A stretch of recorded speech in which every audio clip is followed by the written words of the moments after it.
When Jesus saw Mary weeping, and the Jews who came with her also weeping, he was greatly disturbed in spirit and deeply moved. He said, "Where have you laid him?" They said to him, "Lord, come and see." And Jesus began to weep. We cannot stand in the presence of grief without taking on its agony to some degree. But on the other hand, we can't walk away from it, and neither could Jesus. He seemed to be just fine until he found himself surrounded by his friends Mary and Martha, by the community, by everyone grieving over the loss of his beloved friend Lazarus.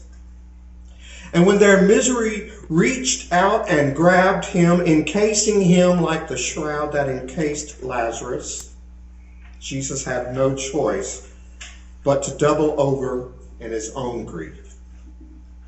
And Jesus wept. Yesterday, I and some friends joined with dozens of other people to share each other's grief at a walk to raise money for the American Society for Suicide Prevention. All around me, people wept. Some outwardly, some silently. You cannot be in the presence of grief without being touched by it yourself to some degree. According to this morning's text, Jesus raised his friend Lazarus from the dead. But that won't be the case for April Hines. It was Valentine's Day, a day when most young girls should be happy, when they should be thinking about nice things that might happen to them on a special day. But for April Hines, Valentine's Day was one more day to dread. One more day of going to a school that she hated. April was a beautiful and bright 8th grader, but she was bullied incessantly at school. She was constantly subjected to unwarranted and unprovoked taunts, remarks, and physical abuse. And she could not take it any longer. She had already missed over 50 days of school, but instead of receiving help from the school administrator, she received a call on Valentine's Day telling her to come to school immediately or appear before a truancy board and risk going to juvenile hall. It was more than she could bear. Shortly after receiving the phone call, April hanged herself in her bedroom. There will be no rising from the grave to join the living for April Hines.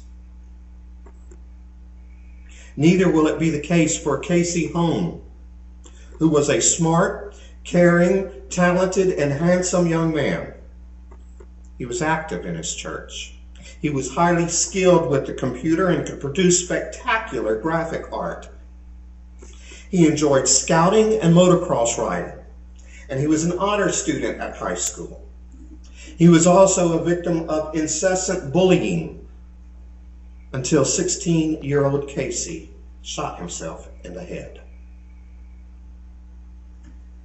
Every 15 minutes, someone dies by suicide. It remains the 11th leading cause of death in this country.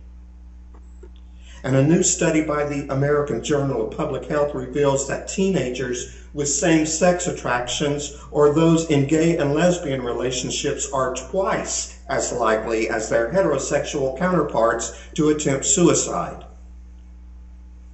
"I always knew that I was gay," said Alex, a 14-year-old gay youth.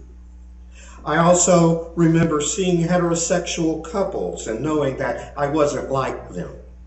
I would get very depressed about not being like the other kids. Many times I would take a kitchen knife and press it against my chest, wondering if I should push it all the way in." And the transgender community? A staggering 41% of transgender people in the United States have attempted to commit suicide, according to a new survey. Like Jesus in this morning's text, we have been told to come and see. There are people dying all around us, and we are commanded to look, to not turn away. Come and see. Don't turn the channel. Don't tune out. Don't let the pain you experience stop you from looking at it.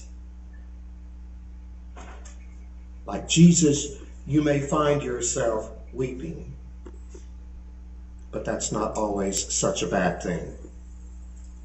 Sometimes tears are precursors to change.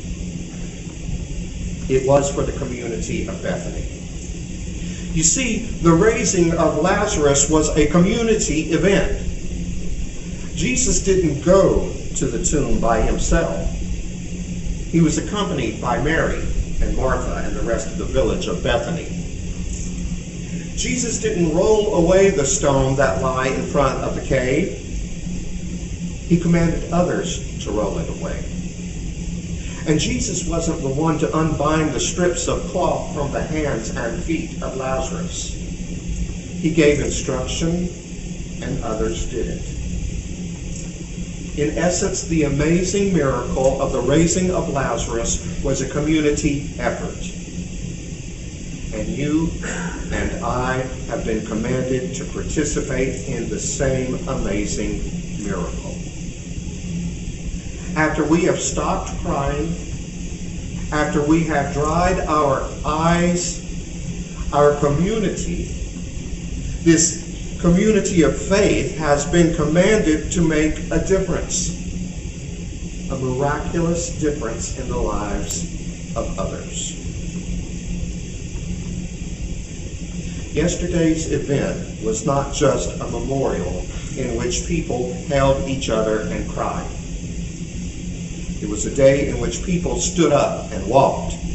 It was a day in which money was raised to help prevent future suicides. It was a day when people joined together and participated in a miracle of hope for the future.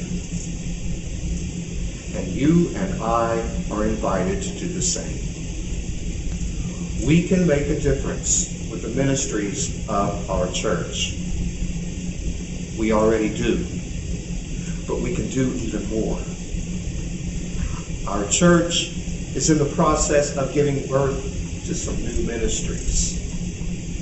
Our transgender ministry will provide awareness about the issues which the transgender community faces. And in time, we will be offering a place for support. You are invited to be a part of that ministry. Like Jesus, you are invited to come and see and to participate in the miracle of transformation. The transformation of despair into hope. Jesus commanded that the people release Lazarus from the strips of cloth that bound his hands and feet and face. And we have been commanded to do the same. Like Jesus, we have also been sent to proclaim release to the captives, to enlighten those who cannot see, and to let the oppressed go free. We are commanded to unbind anyone who has been enshrouded by shame and fear and alienation. Those are the things that bind up people and keep them from experiencing the freedom and joy that God intended for us. Unbind him and let him go, Jesus commanded the community. And he demands the same from us. It is my hope that in the near future, one way we will be able to do that will be by offering support groups for LGBT youth. Now, if we try to do it on our own, it might take a very long time. But if we join with others, if it becomes a community effort, as it was for the residents of Bethany, we are more likely to witness a miracle of hope and joy. It all begins by first fearlessly looking into the eyes of pain, recognizing that there are people all around us who are suffering, being willing to even shed tears with those who are weeping. Sadly, this is where it ends for many people, but it doesn't have to. It shouldn't. We are commanded to join with others in participating in the miracle of transforming despair into hope. We have the resources. And when we share those resources with the resources of others, we will witness a miracle. The miracle of hope where there was no hope. The miracle of life where there was only the potential for death. April Hines and Casey Hone are dead, but their deaths don't have to be in vain. With God's help and through the example of Jesus Christ, we can reach the other Aprils and Caseys in this world that are starving for love and acceptance.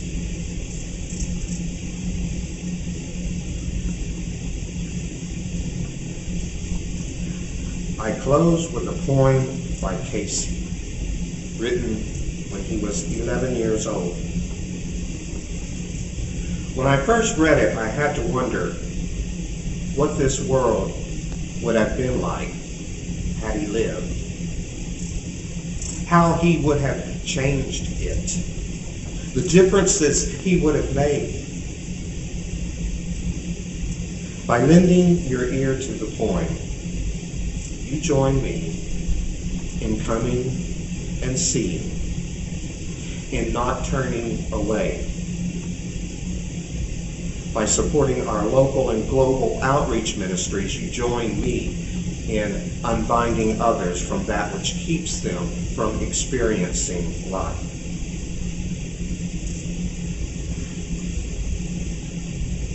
The poem is entitled, I Am Kind and Friendly. I am kind and friendly. I wonder how you dream. I hear someone in pain. I see stars. I want candy. I am kind and friendly. I pretend to sing. I feel neat. I touch stars. I worry when we will have a war.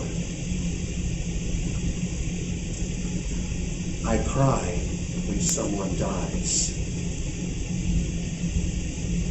I am kind and friendly. Amen.